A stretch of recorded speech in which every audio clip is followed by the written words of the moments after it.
नमस्कार। WIF media registered के channel YouTube TV के लिए मैं अमन कौशिक इस समय गांव खानक में यहाँ के जो सरपंच हैं श्री रमेश कुमार जी, उनके घर पर हूँ।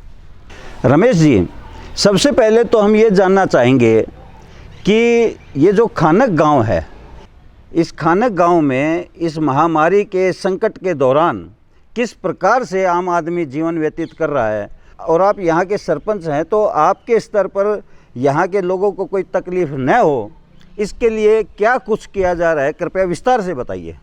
अमन जी, हमारा गांव मज़दूरों का गांव है, SC-BC वर्ग का गांव है और इस गांव में ज़्यादातर लोग मज़दूर हैं, मज़दूर करके अपना गुजारा कर रहे हैं। इस कोरोना महामारी के समय सब लोगों ने सरकार की और गांव के लोगों की, बड़ों बुजुर्गों की बात मानकर डिस्टेंस रखा है। अभी तक इस गांव में कोई भी किस तरह की बीमारी का कोई भी शुरुआती या कोई लक्षण नहीं है। यहाँ पर बहुत ज़्यादा लोग अपनी रोजी रोटी के लिए आते हैं, लेकिन फिर भी लोगों का कहने से लोग गांव के मान जाते हैं और अपनी खेती बाड़ी मजदूरी करके अपना गुजारा कर रहे हैं। सरकार की तरफ से आदेश मिला था कि भाई यहाँ पर सैनिटाइज़र का छिड़काव करना है। हमने अपनी पंचायत की तरफ से यहाँ पर 3 बार सैनिटाइज़र का घरों में छिड़काव किया है और जो सफाई कर्मचारी है उनको मास्क, सैनिटाइज़र और देते रहते हैं, वो काम करते रहते हैं। और जो कोरोना महामारी के समय लोग धैर्य बनाकर अपना कार्य कर रहे हैं, किसी तरह की कोई हल्ला नहीं मचा रहे हैं। यहाँ पर कम से कम भी 300 इकाइयाँ स्टोन क्रेशर हैं, जो जिसमें से करीब 100 के करीब चलता है, तो उस पर मज़दूर काम भी कर रहे हैं। और यूपी, बिहार, झारखंड, MP जो भी वहाँ स्टेट के आदमी हैं, मज़दूर हैं, वे यहाँ काम करते हैं। उन मज़दूरों के लिए क्रेशर मालिकों ने खाने का प्रबंध सबके लिए कर रखा है। कोई भी मज़दूर ऐसा नहीं है कि भाई बगैर खाने के रहे, सबको खाने का दे रहे हैं। अब जब बात चल रही है काफ़ी दिनों से लॉकडाउन की, तो मज़दूर साथी क्या है कि घर जाने की तगाजा कर रहे हैं जी। इसलिए उनकी लिस्ट बन रही है। कुछ ने ऑनलाइन करवाया है, कुछ ने हमारे पास लिस्ट भेजी है। हमने सरकार के आदेश के अनुसार आगे लिस्ट भेज दी है। अब उनको बारी बारी करके जिसका नंबर आता है उनको बाहर भेज रहे हैं जी। और जो क्रेशर मालिक हैं, मैं तो एक रिक्वेस्ट करता हूं अधिकारियों से कि वे मज़दूर ज़्यादा परेशान ना होते। जब क्रेशर मालिक हैं या मुंशी है, उनसे संपर्क करके, या क्रेशर मालिक जो भी है हमारे यहाँ, भाई ये BDO ऑफिस में या सरपंच के पास अपनी लिस्ट दे देना, तो उन मज़दूरों को ज़्यादा घूमना नहीं पड़े। क्योंकि ज़्यादा क्रेशर होने के कारण हमें भी पता नहीं लगता भाई कौन सा मज़दूर किस क्रेशर पर कार्य कर रहा है जी। इसलिए मैं तो एक रिक्वेस्ट करूँगा क्रेशर मालिकों से कि भाई सबको न भेजते हुए कुछ साथी जो अपने हैं, जानकार भी हैं, बहुत ज़्यादा क्रेशर मालिक हमें जानते हैं, वो अपने अपने मज़दूरों के नाम दे दे तो और सुविधा हो जाए हमें जी। तो इसके लिए है ना, सभी सरकार के BDO ऑफिस से SDM साहब, क्रेशर मालिक सब मज़दूरों के लिए ध्यान रख रहे हैं। कुछ हमारे साथी वेदपाल तंवर जी हैं, उन्होंने गांव में जो गरीब तबका है उनको खाने का प्रबंध भी किया है जी। और कर भी रहे हैं। अच्छा जी। ऐसी कोई समस्या नहीं है भाई, गांव में ऐसा कोई माहौल नहीं है भाई कोई भूखा हो, जिसको अनाज नहीं मिलता हो। रमेश जी, अपने सरपंच काल के दौरान गांव में ऐसे कौन कौन से कार्य थे जो महत्वपूर्ण थे और जो होने चाहिए थे, वो आपने अपने कार्यकाल के दौरान पूरे करवाए हैं? सबसे पहला काम था जी पानी की समस्या। अच्छा जी। पानी की समस्या आज तक भी हल नहीं हुई है, क्योंकि वो है पूरा प्रोजेक्ट। अच्छा जी। हमारा एक सरकार ने 2017 में एक DMF के तहत एक ग्रुप बना था। उसके अंदर खानक और डाडम पहाड़ जो चलते हैं, उनसे कुछ पैसा उस ग्रुप में जमा होता है। अच्छा जी। तो DC साहब ने एक शुरुआत की थी, एक मीटिंग चलाई थी। जिस गांव में पहाड़ हैं उसके सरपंच और जितने अधिकारी, तो वहाँ पर मैं और मेरे गांव के पड़ोसी गांव जो डाडम है, रामफल दैया जी सरपंच हैं जो, तो उस मीटिंग में शामिल हुए थे। हमने एक पानी की समस्या रखी थी उस मीटिंग के सामने कि साड़वा गांव है, यानी साड़वा नहर से हमारे गांव में पाइपलाइन डाल के पीने के पानी की सुविधा की जाए जी। वो पहली मीटिंग हुई थी, उसमें लिखा गया था अधिकारियों को आदेश दिए गए थे कि इसका एस्टीमेट बनाया जाए। उसके बाद में फिर दोबारा फिर मीटिंग हुई, साथी थे मेरे जो रामफल जी हैं, दैया साहब डाडम से सरपंच हैं, वे भी शामिल हुए थे। उन्होंने भी कहा भाई सरपंच तुम अपने गांव का काम करवा लो, हमारे गांव में तो साफ काफ़ी है। फिर हमने उस मीटिंग में आवाज़ उठाई कि साड़वा नहर से हमारा पानी का प्रबंध होना चाहिए। तो डीसी साहब ने उस टाइम फिर आदेश दिए भाई इसका एस्टीमेट बनवाया जाए। तो वो मीटिंग थी जी 12/9/2019 की। उसके बाद इस मीटिंग का समय होता 6 महीने। तो ये कोरोना महामारी की वजह से वो मीटिंग नहीं हो उसकी। तो मैं तो सबसे पहला प्रयास मेरा था कि खन्नक में पानी की जो कमी है ना वो पूरी हो, कि हर बच्चे को, गरीब को, अमीर को, सबको पानी मिले पीने का।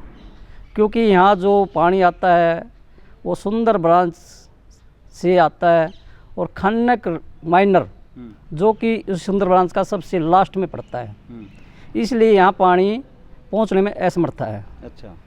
तो ये जो सुंदर ब्रांच में पानी आता है वो 40 दिन में, 42 दिन में ऐसे आता है, और लास्ट में होने के कारण वो 4 या 5 ही दिन चलने पाता है। इसलिए पानी के टैंक टेल तक नहीं पहुँच पाता, पहुँचता है तो वो बड़ी मुश्किल से पहुँचता है। इसलिए जो टैंक बने हुए पानी के वो भरने में असमर्था हो जाती है, और भर भी जाते हैं तो खन्नक गांव की जनसंख्या जो लोकल गांव के हैं वो करीब 8,500 से अबव हैं। अच्छा। और जो और साथी आते हैं, बड़ा गांव है। हाँ बड़ा गांव, और जो साथी आते हैं, ट्रक वाले आते हैं, मजदूरी करने के लिए आते हैं, उनको पानी की व्यवस्था होती है। इसलिए वो टैंक है ना 10 या 12 दिन चलते हैं। इसलिए पानी की समस्या बहुत बड़ी है। पहला कार्य ये था कि हम करवाने में, जो कि हमारे लेवल का, पंचायत के लेवल का नहीं था, बहुत बड़ा प्रोजेक्ट है। जब मैंने अधिकारियों से बात की तो उसका एस्टीमेट करीब 5 करोड़ के करीब बनता है। तो हमने उनको कहा है, उन्होंने भेज भी रखा है। तो हम तो ये चाहते हैं कि पहला कार्य तो पंचायत तय होते हुए सरकार करे कि पानी की समस्या हल जाए। और हमने 2017 में इसके लिए मुख्यमंत्री महोदय से मिले थे चंडीगढ़, उनके आवास पे। उन्होंने भी कहा था भाई बेटा हो जाएगा, आपका पानी का प्रबंध तो हो जाएगा। अभी तक तो हुआ नहीं जी। पहली तो ये कि हमारी पानी की समस्या हल हो जाए। दूसरा है रोज़गार की बात है, क्योंकि मैंने पहले ही बता चुका हूँ कि गांव खन्नक मजदूरों का गांव है। तो यह मजदूरी 2008 से पहले लोग अपना पहाड़ चलाया करते थे, अपना काम किया करते थे। किसी कारणवश ये पहाड़ बंद हो गया। सरकार ने इस पहाड़ को HSIIDC को सौंप दिया। उन्होंने कुछ दिन तो ये चलाया, उसके बाद फिर बंद हो गया ये, क्योंकि उसने कुछ खामियां बरती, इसलिए बंद हो गया। तो अब फिर रोज़गार की बात है जी। हम तो ये चाहते हैं कि HSIIDC पहाड़ को चलाएं और सुचारू रूप से चलाएं, और सरकार इस पर ध्यान दें और गांव के लोगों को ज़्यादा से ज़्यादा रोज़गार दें। रही बात अमन जी, आपने कहा कि आपने क्या कार्य करवाए। सबसे पहला कार्य तो ये था जी कि कुछ गलियां ऐसी थी गांव में, कच्ची गलियां जी, जिसकी तरफ किसी ने भी ध्यान नहीं दिया था। अच्छा जी। जैसे कि शमशान भूमि की बात है, उसका कोई रास्ता नहीं था, हमने वो रास्ता ठीक करवाया और उसके अंदर शेड बनवाए, उसको साफ़ सुथरा किया जी। एक जो जोड़ के ऊपर, गुसाई वाले जोड़ के ऊपर व्यायामशाला का प्रबंध करवाया है। एक उसके पास से रास्ता जाता है, वो करीब 30 फुट चौड़ा, उसको पक्का करवाया है। क्योंकि उससे आगे कन्या स्कूल है जी, छोटी लड़कियों का प्राइमरी कन्या स्कूल है। अच्छा जी। उसको करवाया। शमशान मूंगीपा रास्ता, बाबा मूंगीपा के यहाँ बहुत बड़ी धर्मस्थली है, तो वहाँ उसका रास्ते का भी निर्माण करवाया। और फिर उसके बाद में जो ये अपने स्कूल है सरकारी, इसके यहाँ भी गड्ढे होते थे, बहुत ज़्यादा गड्ढे होते थे, तो उसको भी पक्का करवाया। और ऐसे ही कार्य करवाने लग रहे हैं। कुछ अनियमितता बरती जाती हैं कि हमारे गांव में 76,43,836 रुपये की एक FD है। अच्छा जी। तो उससे हमारे गांव की कुछ गलियां, पार्क ठीक होने के लिए हमने अधिकारियों को भेज रखा है।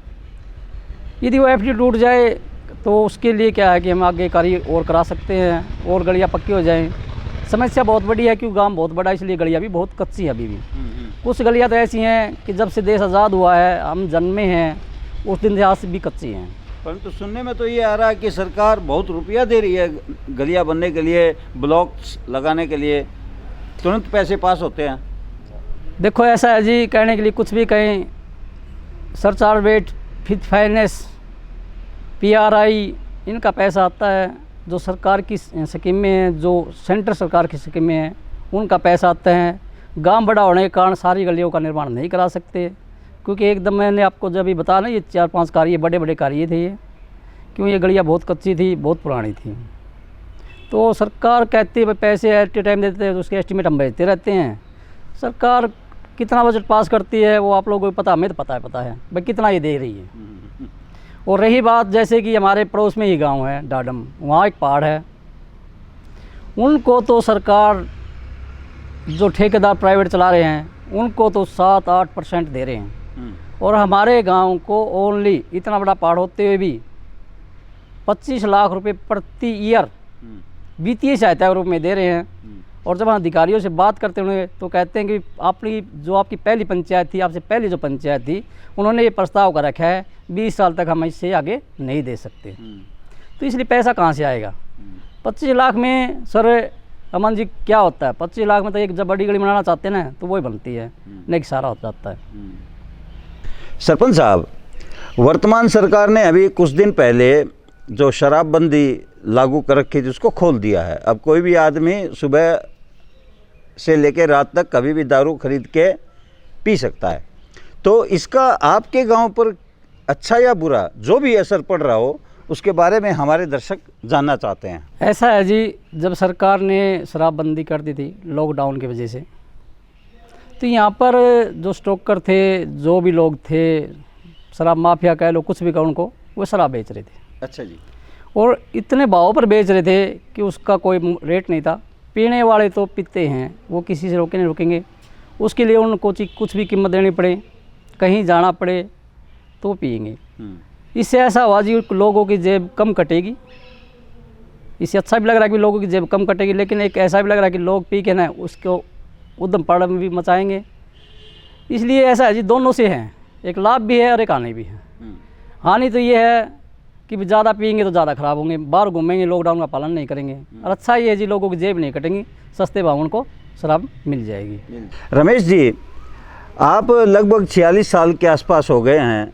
ये जो इस समय वर्तमान में जो हालात बन रहे हैं, प्रकृति ने जो रूप दिखाया है, इस पर आप क्या विचार रखते हैं? कृपया उनके बारे में बताइए। देखो जी, ये जो बता रहे हैं, हम तो टेलीविज़न से या मोबाइल मीडिया से उनसे पता लगता है कि ये जो कोरोना ना है ये चीन की देन है। भाई उससे लगता है कि हमारे गए चीन में ये संक्रमित रोग चला, वहाँ से हमारे जो गुजरात के बच्चे थे या और कहीं के बच्चे थे वे पढ़ते थे, तो वहाँ से जो आए तो उनसे धीरे धीरे फैल गया। लोगों का जीवन ना कष्ट होता जा रहा है। क्यों हो रहा है? कि हमारे गांव में तो सबसे ज़्यादा, मैं तो मेरे गांव की बात करूंगा क्योंकि मेरा गांव मजदूर वर्ग है जी। दिल्ली कमाना और दिल्ली खाना। अब ये काम रुक गया तो वो बेचारे थोड़ी उनको मुसीबतें हो रही हैं कमाने खाने के लिए। लेकिन एक चीज़ इससे और भी फायदा तो हुआ, कब जब ये सारा लॉकडाउन हुआ तो खाने में प्रदूषण बहुत ज़्यादा होता था, उससे वातावरण बहुत बढ़िया हो गया। इतना बड़ा वातावरण बढ़िया हो गया कि पत्रकार साथियों ने दिखाया कि हिसार से खाने का पहाड़ दिख रहा है, तो सांस लेने में थोड़ी सुविधा हो गई। और फिर मैं सरकार से और कहता हूँ, रिक्वेस्ट करता हूँ, जो मेरे बड़े अधिकारी हैं, मुख्यमंत्री महोदय हैं, प्रधानमंत्री महोदय हैं, कि भाई जो मशीन चलनी चाहिए, जो क्रेशर है ना वो चलनी चाहिए। मैं नहीं कहता भी बंद होनी चाहिए। क्यों? हमें उनसे रोज़गार मिल रहा है, किसी न किसी रूप में हमें मिल रहा है। कोई मुंशी लगा हुआ है, कोई मजदूर लगा हुआ है, कोई गाड़ी चला रहा है। लेकिन उन पे यदि थोड़ा सा उनको क्रेशर मालिकों को कह दें कि उन पे थोड़ा शेड या फुहारे लगा के चला ले, तो जो से लॉकडाउन चला था ना, इससे थोड़ा सुधार हुआ ना, तो उसमें और सुधार हो जाएगा। हाँ, मैं ज़रूर कहूँगा कि थोड़ा सा अधिकारीगण इस पर ध्यान दें कि उन पर पानी का छिड़काव और जो भी पेड़ पौधे लगवाने हैं, जो चीज़ें करनी हैं वो करवाएं, जिससे कि ना ये लोगों संतुलन बना रहे, लोगों का ना ये लगे हाँ कि भी जीने का मज़ा आ रहा है। क्योंकि कुछ क्रेशर है ना गांव के बिल्कुल नज़दीक लगते हैं। भाई चलेंगे तो आवाज़ भी आएगी, चलेंगे तो धूल भी उड़ेगी, लेकिन उन पर कुछ सिस्टम बना लें, फवारे लगा लें, उनका समय निश्चित कर दें। और जब ये पहाड़ पीछे चला रहे थे, मैं तो ये कहता हूँ कि पीछे जो पहाड़ चला रहे थे HSDC, ये रात के समय चलाते थे, उससे बच्चों के पढ़ने में, बुज़ुर्गों के सोने में तो परेशानियाँ होती थी। आगे भी कुछ ऐसा कर दिया जाए कि भाई जो क्रेशर चल रहे हैं उनका एक निश्चित समय कर दिया जाए कि भाई दिन में चला लें, भाई 9 बजे तक चला लें, उसके बाद में जो बच्चे पढ़ने वाले हैं या बुज़ुर्ग सोने वाले सो जाएं। तो इससे माहौल तो बढ़िया लग रहा है जी। कुछ तो देखो सीखने को मिला है, इस कोरोना से सीखने को मिला है कि लोगों से है ना मेल मिलाप करना चाहिए। अपने साथी हैं, कभी पता नहीं हम कहाँ कब इस दुनिया से चला जाए, तो इससे प्रेम बढ़ा है और लोगों को ये सीखने का मिला है, हमें भी सीखने को मिला है कि हम ना राम राम करना सीख गए। नहीं पहला हाथ मिलाया करते, अब राम राम करना जरूर सीख गए सब साथी। कुछ न कुछ देखो प्रगति से छेड़खानी की है, कुछ किया है, तो उस प्रगति ने हमें भी कुछ सिखाया है कि हमें प्रगति से छेड़खानी नहीं करनी चाहिए, कि हमें आपस में मिल के रहना चाहिए, पेड़ पौधे ज़्यादा लाने चाहिए। तो इसके लिए कुछ न कुछ सीखने को मिला है जी। रमेश जी, आपकी बातों से जो वेदना झलक रही है मैं वहाँ तक पहुँच सकता हूँ, लेकिन कल ही हमारे प्रधानमंत्री ने 42 लाख करोड़ रुपए का पैकेज दिया है भी, जो हम किसी को भी डूबने नहीं देंगे, मरने नहीं देंगे। सभी प्रकार की, चाहे वो छोटा उद्योग हो चाहे बड़ा हो, उनको भरपूर मदद करके और उनको शुरू करवाया जाएगा। परसों नरसों हमारे हरियाणा के मुख्यमंत्री भी करीब टीवी पर आधा घंटा बोल कर गए हैं कि हम तो अब वर्तमान में यदि कोई इंडस्ट्री खोलेगा तो वहाँ रेलवे लाइन भी ले जाएंगे। तो ऐसे समय में आपको कितनी आशा है कि इस खानक की आवाज़ उनके कानों तक पहुँच पाएगी या नहीं पहुँच पाएगी? अमन जी, यदि आप पत्रकार साथी हमारे आवाज़ पहुँचाएंगे तो ज़रूर पहुँचेगी, क्योंकि पत्रकार साथी सबसे बड़े दोस्त होते हैं। वो चाहें तो कोई भी आवाज़ किसी मंत्री, किसी मुख्यमंत्री, किसी प्रधानमंत्री तक पहुँचा सकते हैं। और 20 लाख करोड़ रुपया जो कल हमारे माननीय मोदी जी ने, प्रधानमंत्री जी ने घोषणा की है, उसमें उन्होंने मजदूर, किसान वर्ग, मध्य वर्ग के लिए लिखा है। देखो अब जब हमारे वित्त मंत्री जी उसको क्या स्कीम लेके आते हैं, कैसे उनको प्रभावित करते हैं, वो तो जीवन के बाद में पता चलेगा कि इस 20 लाख करोड़ रुपए का हमें क्या मिलता है जी। हम तो ये चाहते हैं कि हमें पैसे न देते हुए रोज़गार दिया जाए, पानी का प्रबंध किया जाए, बस यही बहुत है जी, उससे हमारा गुजारा चल जाएगा।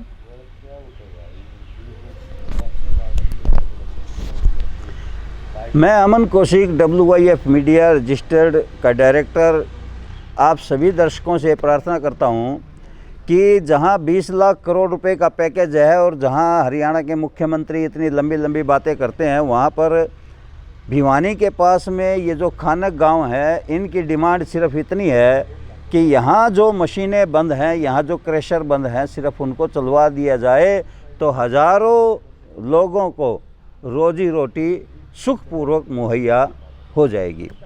वो कृपया इतना ज़रूर ध्यान दें।